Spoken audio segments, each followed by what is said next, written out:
The movie opens in the scorching desert. An exhausted, battle-worn conquistador stumbles across the endless sand alongside his young slave boy. Desperate and dehydrated, he pulls out an old map tucked inside a bottle, searching for a mysterious red circle that marks his salvation. He finally spots it just ahead. His face lights up with pure joy. But in his excitement, he pushes the cork too deep into the bottle. Now he can't get the map out. He needs something hard to smash the glass, and there's nothing around. Nothing except the boy's skull. Meanwhile, in America, troubled horror writer Bauman is struggling to finish the epilogue of his latest book. As he writes late into the night, he becomes immersed in his own twisted imagination. Back in the desert, the conquistador is slowly losing his mind. With no other options, he orders the boy to turn around. He raises the bottle, but can't bring himself to do it. Cut to Bauman. While writing, he starts seeing strange things, shadows creeping across the stairs, and whispers echoing through the darkness. Suddenly, the spirit of his dead mother appears behind him. Assuming he's simply imagining things, Bauman brushes it off and opens a cardboard box containing the belongings of his late parents. Inside, he finds photographs taken in Ireland during their honeymoon. In one picture, his mother is standing beside a giant tree. He also notices two cylindrical wooden urns containing his parents' ashes. Among the photographs is a flyer for a hotel called Bilberry Woods, the same place where his parents stayed during their honeymoon. Without delay, Bauman decides to travel to Ireland and honor his parents by scattering their ashes. After a long journey, he finally arrives at the Bilberry Woods Hotel. There he meets Fergal, the groundskeeper, who is busy cleaning guest cars. Bauman notices a dead goat lying nearby and asks Fergal about it. Fergal casually explains that the goats are pests because they dirty the cars and damage the paint. Bauman finds the explanation strange but shrugs it off and heads inside. Inside the hotel, Mr. Cobb, the owner, is entertaining a group of children with a chilling story. He tells them about a stone hut hidden deep in the woods where an ancient witch once lived. According to the legend, the witch preyed upon lost travelers. She would first place them under her spell, leaving them dazed and vulnerable. Once completely entranced, she would shackle her victims and drag them into the underworld, where they became food for other restless spirits. At that moment, Bauman interrupts the story and tells the children to return to their parents. Shortly afterward, a receptionist named Mal, who also happens to be Mr. Cobb's son-in-law, arrives at the front desk and assigns Bauman a room. He explains the hotel's rules and informs him that a Halloween party featuring live music will take place later that evening. Mal quickly recognizes Bauman as a famous horror writer. Excited, he tells Bauman that his son is a huge fan and begins treating him like a celebrity. However, Bauman coldly dismisses the attention and heads toward his room. Along the way, he notices Mr. Cobb and Fergal standing outside a heavily guarded honeymoon suite. Curious but uninterested in getting involved, he continues on his way. Before long, Bauman becomes lost in the hotel's maze-like hallways. Fortunately, a bartender named Fiona helps him find his room. Before she leaves, Bauman asks whether she knows the location of the giant tree from the photograph. Fiona directs him to the exact spot. Later, Bauman scatters his parents' ashes beneath the massive tree. On his way back to the hotel, he comes across the carcass of another mountain goat. Nearby sits a seemingly delusional man named Jerry, who appears to have hunted it. Jerry offers Bauman a bottle of portin, calling it the water of life, while he drinks a strange concoction of magic mushrooms mixed with goat's milk. Most of what Jerry says is impossible for Bauman to understand. Nevertheless, he politely accepts the drink and continues on his way. Back at the hotel, Bauman shares the ending of his novel with Fiona. In the story, the conquistador finally uses the boy's skull to smash the bottle, but the glass still refuses to break. Left completely alone, the man wanders aimlessly through the desert until he dies. Fiona calls the ending bleak. Bauman smiles and tells her that she reminds him of his mother, beautiful, just as she was in her prime. As their conversation deepens, Bauman reveals the tragedy that destroyed his family. His mother was murdered shortly after the honeymoon, and his father eventually drank himself to death. He then asks Fiona about the mysterious honeymoon suite that has remained locked for years. Fiona drops a shocking revelation. According to local legend, the suite is haunted by the very witch from Mr. Cobb's story. Mr. Cobb claims that he trapped the witch inside the room long ago. Fiona had previously tried convincing Mal to sneak into the honeymoon suite with her, but he refused out of fear of his father-in-law. She also showed Bauman her book of folklore and explained that if he ever found himself being chased by a witch, he should draw a protective circle around himself with chalk. Bauman laughed at the idea, dismissing it as nothing more than a fabricated legend. Just then, a waiter named Albie arrives. Fiona asks him to tell Bauman about his own terrifying encounter with the witch upstairs. The movie then flashes back to the day Albie sensed a strange presence inside the honeymoon suite. Armed only with a lighter, he cautiously peered into the darkness. To his horror, he saw the witch emerge from the shadows and step toward him. Later that night, after a few drinks, Bauman returned to his room, accidentally leaving behind his recorder and a photograph of his mother at the bar. Fiona gathered his belongings and headed to his room with Albie to return them. But the moment they opened the door, they were horrified to discover Bauman hanging from the ceiling. The film then jumps back in time and reveals what happened earlier. While riding the elevator, Bauman had been stalked by the spirit of his dead mother. The scene then returns to the present, where Bauman wakes up in a hospital bed after being rescued and hospitalized by Fiona and Albie. As he regains consciousness, he feels a gentle touch from what appears to be his mother's spirit. Sometime later, Bauman returns to the hotel only to learn that it is about to close for the season. He tells Mal that he needs to collect his belongings. While gathering his things, Bauman asks who brought him to the hospital. Mal replies that it was Fiona. Bauman immediately asks to speak with her. To his shock, Mal reveals that Fiona has been missing since Halloween night, several weeks ago.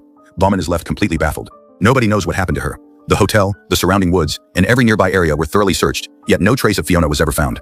Unable to believe it, Bauman presses for answers. Mal explains that the police suspect Jerry because Fergal saw Fiona talking to him shortly before she disappeared. Downstairs, Bauman questions Fergal directly. Fergal confirms seeing Fiona with Jerry and says he had repeatedly warned her to stay away from him. According to Fergal, Jerry murdered his own wife and has been hiding in the woods ever since. The more Bauman learns, the more determined he becomes to uncover the truth. His curiosity finally causes Fergal to lose his temper. He snaps at Bauman and warns him to leave the hotel immediately and return to the United States before he gets involved in something dangerous. Ignoring the warning, Bauman drives deep into the woods and finds Jerry living inside an abandoned van. There he discovers Fiona's folklore book. Jerry suddenly appears, startling him. Bauman immediately asks whether he had anything to do with Fiona's disappearance. Jerry calmly explains that Fiona was his friend and had simply lent him the folklore book. When Bauman asks why the police are hunting him, Jerry says it is because Fiona was last seen speaking with him before she vanished. He insists that he doesn't know where Fiona went. However, he also claims that he is certain she is dead. The statement leaves Bauman stunned. When asked how he can be so sure, Jerry reveals that 2 nights earlier he secretly visited the hotel to stock up on medicine. During that visit, he claims he saw Fiona's spirit pointing directly toward the honeymoon suite. Convinced that the answer lies there, Jerry plans to sneak into the hotel that very night after everyone leaves. He intends to discover what really happened to Fiona. To prove he's serious, he shows Bauman the key to the honeymoon suite. Before agreeing to help, Bauman asks Jerry about the accusation that he murdered his wife. Jerry explains that his wife was terminally ill and suffering terribly. According to him, she thanked him for ending her pain. Later that night, once the hotel is empty, Jerry and Bauman secretly slip inside. Jerry hands Bauman the key to the honeymoon suite before heading into the reception office to retrieve a crossbow. While Bauman waits outside, Fergal suddenly attacks Jerry from behind and chokes him unconscious. Moments later, Fergal emerges carrying the crossbow. Fortunately, Bauman has already concealed himself in the shadows. After finding nobody in the lobby, Fergal loads Jerry into the trunk of his truck and speeds away. As silence settles over the hotel, the call bell outside the honeymoon suite suddenly rings by itself, startling Bauman. Now alone, he decides to continue the investigation without Jerry. Using the key, he unlocks the security shutter, raises it, and steps into the elevator. Moments later, carrying only a lantern, he enters the infamous honeymoon suite. Inside, he discovers an old-fashioned clock that emits a sharp ticking sound at regular intervals. He searches every room for Fiona but finds no sign of her. Exhausted, Bauman eventually lies down on the bed and drifts to sleep. He finds himself reliving a traumatic childhood memory. As a young boy, he is playing with his father's gun while a strange rabbit character appears on the television. Then tragedy strikes. The gun accidentally fires. His mother is shot. As the horrifying memory unfolds, the rabbit-headed figure suddenly appears inside the room, silently staring at him. The creature continues watching him without moving. Before long, Bauman is jolted awake by Mal, who has come looking for him. Mal demands to know what he's doing inside the suite. Bauman explains that Jerry was convinced Fiona was somewhere up there. Mal then asks about Jerry's whereabouts. Bauman assumes that Fergal probably handed him over to the police. Since Fiona once saved his life, he simply wanted to return the favor by helping find her. Mal urges him to leave before they get into serious trouble. As they prepare to exit the honeymoon suite, Bauman notices a small window hidden within the wall. Peering through it, he discovers something unexpected, a basement concealed on the other side. And suddenly, the mystery surrounding Fiona becomes even darker than before. Mal desperately pleads with Bauman to leave the honeymoon suite, but Bauman refuses to listen. Determined to uncover the truth, he presses the elevator button. Moments later, the elevator rises from below. Realizing that the truth has finally surfaced, Mal panics. Without saying another word, he flees the honeymoon suite and locks the security shutter behind him, trapping Bauman inside. Bauman frantically searches for another way out but finds none. The film then flashes back to Halloween night. Earlier that evening, Mal had offered Fiona a cup of tea and encouraged her to drink it while it was still hot. Unaware of his intentions, Fiona drank it. Before long, she began feeling dizzy and disoriented.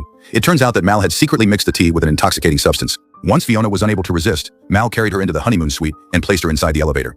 He then sent her down into the basement, the very place where the legendary witch was rumored to dwell. The story then returns to the present. Near Fiona's body, Bauman discovers his old recorder. Trembling with fear, he presses play and listens to the final message Fiona recorded before her death.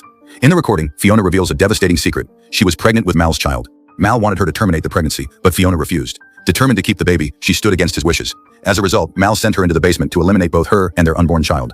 As Bauman processes the horrifying confession, he notices a hidden trapdoor beneath the table. Meanwhile, Jerry regains consciousness inside the trunk of Fergal's truck. Quietly, he cuts through the plastic zip tie restraints binding his wrists, opens the trunk, and leaps onto the road. Back in the honeymoon suite, the spirit of Bauman's mother continues haunting him. Desperate for answers, Bauman tries forcing open the basement door but fails. The constant ringing of the old clock only adds to his growing anxiety.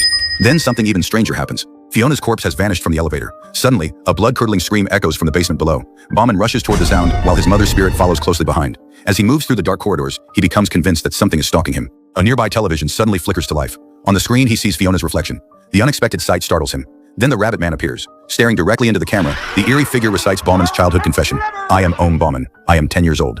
I was playing with my father's gun when it accidentally went off and killed my mother. My father hates me more than anything in this world. The chilling words force Bauman to relive the guilt he has carried his entire life. Moments later, Fiona's voice plays once again through the recorder. She explains that the dumbwaiter's control button is broken, making it impossible for her to return upstairs. Following the sound of the ringing bell, Bauman discovers the hidden button behind the mechanism. Just then, the boy presses the switch with a stick. The dumbwaiter suddenly activates. When it reaches the top, Fiona's corpse rises back into view.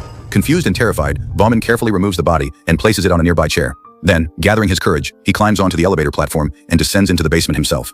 Below, he discovers countless belongings left behind by previous victims who were thrown into the darkness and never returned. Ignoring the disturbing evidence, he presses onward, determined to discover what truly lurks beneath the hotel. Eventually, he reaches what appears to be a dead-end corridor. Believing he has found nothing, he sits down and resumes listening to Fiona's final recording. Through tears, Fiona describes seeing someone in the basement moments before being brutally killed. Immediately, Bauman becomes alert. Nearby, he spots a piece of chalk lying on the floor. Panic takes over. He rushes back toward the elevator, desperate to escape. But then the legendary witch finally emerges from the shadows. Slowly and relentlessly, she advances toward him. Fortunately, the ghostly child presses the button again, sending the elevator upward just in time. Bauman narrowly escapes. However, the witch refuses to stop her pursuit. Moments later, she arrives upstairs as well. Terrified, Bauman races through the suite searching for an exit, only to discover that every door has mysteriously locked itself. With nowhere left to run, he hides inside a bedroom. Remembering Fiona's folklore book, he grabs the piece of chalk and hurriedly draws a protective circle around the bed. The witch enters the room. Step by step, she approaches him. At the very last second, Bauman dives onto the bed and lands inside the protective circle. Unable to cross the boundary, the witch is forced to stop. Bauman survives the night. The following morning, Mal returns to the hotel and immediately notices blood smeared across the reception counter. Soon afterward, he discovers Jerry attempting to break open the honeymoon suite's lock with an axe. Mal demands to know what he's doing. Jerry replies that Bauman is trapped inside and needs help. Thinking quickly, Mal lies and claims that he personally dropped Bauman off at the airport and that he has already returned to the United States. Meanwhile, inside the suite, Bauman cautiously steps out of the protective circle. The witch is nowhere to be seen. Although Jerry remains suspicious, Mal somehow manages to convince him that Bauman has truly left Ireland. Jerry then insists that they search the honeymoon suite for Fiona. Mal refuses, claiming she is not in the hotel and urging Jerry to leave and never come back. Inside the suite, Bauman begins pulling on the bell rope repeatedly, hoping someone outside will hear it. The ringing finally reaches Jerry. Realizing something is wrong, he raises his axe and demands that Mal hand over the key. Terrified, Mal reluctantly obeys. Jerry unlocks the security shutter, enters the elevator, and rides up to the honeymoon suite. Hearing someone arrive, Bauman calls out for help. Jerry locates him and smashes open the locked door. Once free, Bauman immediately reveals the horrifying truth. Fiona was murdered by Mal. But before they can react, Mal suddenly appears carrying a crossbow. Without hesitation, he fires. The bolt strikes Jerry directly, killing him instantly. Meanwhile, elsewhere in the hotel, a room heater suddenly catches fire. The flames begin spreading rapidly through the building. Seizing the opportunity, Bauman grabs the key to the honeymoon suite and escapes. After killing Jerry, Mal searches his pockets for the key but comes up empty-handed. Then the fire alarm starts blaring throughout the hotel. The sound instantly throws Mal into a panic. Realizing that Bauman now possesses the only key capable of opening the exit, Mal desperately begins searching for him. Knowing Mal intends to kill him, Bauman flees back into the basement. Once there, he quickly draws a protective chalk circle around himself to keep the witch at bay. At the same time, Mal descends into the basement in search of the missing key. Among the countless belongings hanging from the ceiling, he finally spots the key to the honeymoon suite. As he reaches up to untie it, the witch suddenly emerges from the darkness. Before Mal can react, she shackles his wrists. Terrified, he struggles helplessly as the witch drags him deeper into the underworld. Meanwhile, Bauman remains calm inside his protective circle. Moments later, the spirit of his mother appears before him once again. Overwhelmed with emotion, Bauman finally confesses the truth. He tells her that he accidentally pulled the trigger all those years ago and has carried the guilt of her death every single day since. His mother gently tells him that she already knows. She never blamed him. Then she urges him to leave the basement before it's too late. Elsewhere, the witch drags Mal into a chamber filled with tormented souls. The restless spirits immediately surround him. As punishment for his crimes, they begin tearing into him while he screams in agony. Taking advantage of the distraction, Bauman cuts through the witch's shackles, grabs the keys, and rushes back toward the elevator. Moments later, he safely escapes the basement. Back upstairs, the situation has become even more dangerous. The fire is now consuming the hotel. Using the keys, Bauman unlocks the final door and barely manages to lift the security shutter. Smoke fills his lungs as he stumbles outside. Exhausted and overcome by the fumes, he collapses unconscious. Just in time, Fergal arrives and drags him away from the burning building. Soon afterward, the entire hotel is consumed by flames. Later, Bauman wakes up in a hospital where Albie comes to visit him. With the hotel reduced to ashes, Albie has started a new job at a local ice cream parlor. Before leaving, he hands Bauman a photograph of his mother. According to Albie, one of the firefighters discovered it among the ruins of the hotel. The gesture deeply moves Bauman. When Albie is gone, he opens his laptop and resumes writing the final chapter of his Conquistador trilogy. This time, however, the ending is different. In the story, the Conquistador changes his mind at the last moment and refuses to use the bottle to harm the boy. Instead, he asks the boy to strike the bottle against his own head, but the boy refuses. Rather than obeying, he simply embraces the Conquistador. In the end, neither of them survives. With no food, no water, and no hope of rescue, they slowly perish together in the endless desert.